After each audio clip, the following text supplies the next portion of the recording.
How's it going, everybody? This is Taylor from Arsenal, Los Angeles. I'm with my little brother Braden, who is in New York. How's it going, bro? What do you think of today? I'm trying not to be too negative, despite the really, really depressing note that game managed to finish on. I think there's a lot to be encouraged by, especially in the first half. But mostly, I'm just looking forward to discussing it with you, my bro. Okay, so we have a one draw to Leicester at home. I believe this puts us seventh in the table. Yes, yes, it does. Though honestly, I only have half an eye at the table at this point. We really, really could not afford any dropped points in this run if we had even an outside hope of a Champions League spot. We could still, of course, make a Europa League spot, and of course, the great victory of finishing over Tottenham. But it's a bit tough looking at the table right now, knowing that we've dropped these points and the points that we've dropped against Brighton as well. Just they sting whenever I look at the table. Yeah, I think more than just the table itself. I've been really encouraged by the play that we've been seeing. I think that today that it was really the best attacking Arsenal we've seen as of late. The Certainly, that first first half. the Yeah, first half, I was just going to say, was absolutely incredible. Ceballos seemed to be on another planet of some sorts. He was really bossing the midfield. he looks a completely different player these last couple of games. I'm not entirely sure what it is exactly. Maybe it's this sort of press from the front, this strong press from the front that we've had over the last few matches that have offered him a little bit more time on the ball, a little more space on the ball to do what he does best, these passes. He does have a pretty solid range of passing as well, especially that one for Saka in the lead up to the goal. Um, but it was nice that we were able to set that up for him to shine. I don't think next to him, Xhaka had the best game, but Well, I was Ceballos gonna was say, encouraging. like my eyes not really on the table either. I've been more just happy with the progress we've been making, and it Mhm. was disappointing to see the progress in the first half with how we were playing, and then for Eddie to come on and get that card. It really sucked the life out of us in the second half. We started sitting deep and just hoofing the ball as far upfield as we could. I I mean, think it was a red. oh, go ahead. I was just gonna say I think it was a red. What do you think? Yeah, it was probably a red. My only real gripe about it is I feel like we've been similarly roughhoused at points this season, Hmm. and maybe the opposition players didn't get sent off, but two wrongs don't make a right and all that. But on the note of that first half dominance, I was saying to you as much we were texting in our little group chat, and I was saying Leicester are going to score on us eventually, despite how well we've been playing. Hmm. We need to get another goal either in this Yeah. first half or in the start of the second half to get that cushion. Obviously, it's better to concede when 2-0 up than it is when 1-0 up. Add in the layer of being a man down, we really, really didn't have a way back into it.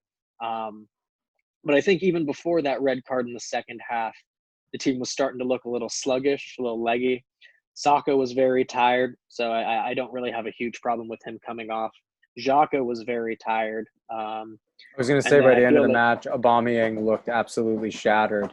exactly. And then, as I was saying earlier about offering that protection to Ceballos in particular with that forward press, Nketiah gets sent off doing the forward press. And so we're just completely exposed after that point, though. Even before then, we in the half before the red card, we were conceding a lot of possession that Hmm. wasn't particularly encouraging. Yeah, and the biggest problem, with all of that is that we had opportunities to seal the deal. I think in that first half, and we should have. Yeah, And we knowing Nketiah is going to go off, and really his presence, I think, would have been a game changer for us. Had he not gone off, I think we would have secured that win.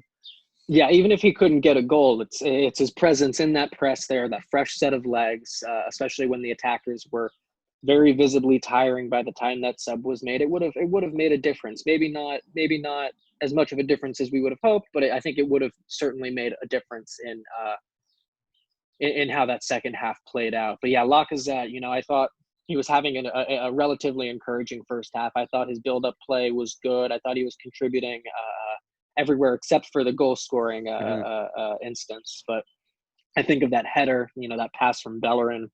Uh, he's absolutely Got to has put to it score away. there. As I, good I as was his build-up saying play is, yeah. I was saying earlier to somebody that I haven't seen Bellerin, put a proper pass in. I mean, that was a cracking pass.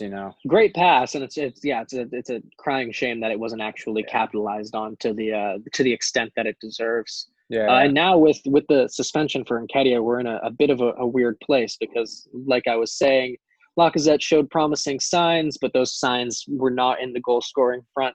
And now we have a really, really tricky run of three very important Yep. games. Tottenham, Leicester. Liverpool, which is a bit I of a mean, write-off. No, this Tottenham, was Leicester. Liverpool. Tottenham, Yeah. Liverpool, and then the cup semifinal against Hmm. Manchester City. And this team is already starting to look pretty leggy, as is.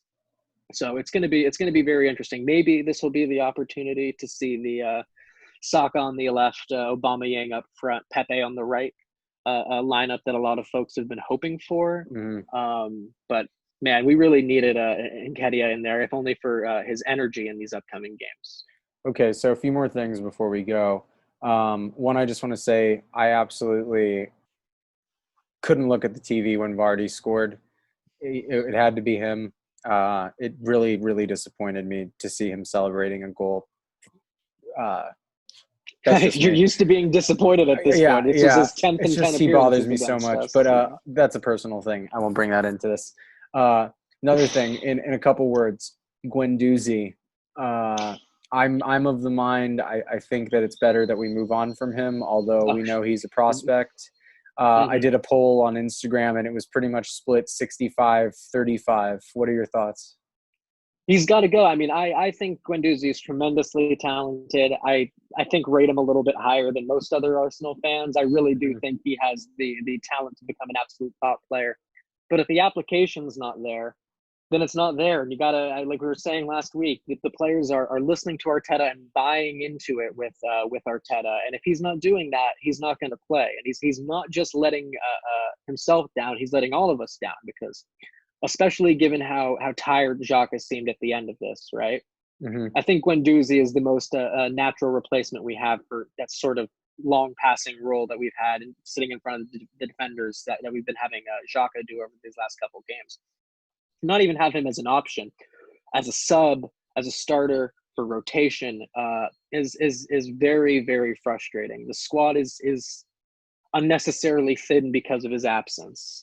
So I think that's almost certainly it for him. The question is who's going to be in for him. Uh, but again, if I were, say, in charge of transfers at Atletico Madrid, for example, I would be seeing this guy, this young man, and think he has tremendous, tremendous talent. But is he going to completely buy into it and do what he is coached to do, Which and he do the has a hard historical and the problem of hard not doing. running and exactly, Yeah. exactly. So it's bad for the team, but it's also bad for him because there's question marks over his application. I mean, when he first came in, we were warned about it from the PSG fans, from his entire career in France. Really, there were skirmishes and questions over his attitude, and so this is 3 for 3 in clubs that he's been at a very very young Not a good age, sign. where something has gone wrong on that front. Not a good sign. No, you're right. All right, and last question I have for you. Given what we saw today, given what we saw last week, does Pepe start against Tottenham? I certainly hope so. I certainly hope so. I mean, what's the guy got to do to get a chance on that inside right position? I think Saka was very good there today He was for great. that Yeah. first half. Well, he's learning the position. He's getting better at it. There was a marked improvement over the last game, but I really want to see what Pepe can do in there when he's got that runner down his right hand side. Hmm. Um, like I mentioned earlier in this conversation, maybe Saka on the left, Aubameyang up front, and Pepe coming in from the right could be the trick. Uh, we should probably try it against Tottenham because if we're being completely honest, and I don't want to jinx anything here, that's the easiest of the 3 games that we've got to come, Derby or City not. and Liverpool. Uh, Yeah. Yeah, so if there's a time to test it, the time is now, especially when we have another forward Well said. not available. Yeah, All right. Well, nice talking with you. as Sorry, always. sorry we couldn't get a win today, but it's not like it was It's my all fault. right. It's all right. I'm gonna walk home from the ground dejected. Oh yeah, I see that you're at the Emirates again. Yeah, of Have fun course. with all your Always. friends once again. They All look my excited friends to see here. you. Oh yeah, right in the background. They're right off Yeah. screen. All right. See you later. Bye bye. Up the Gunners.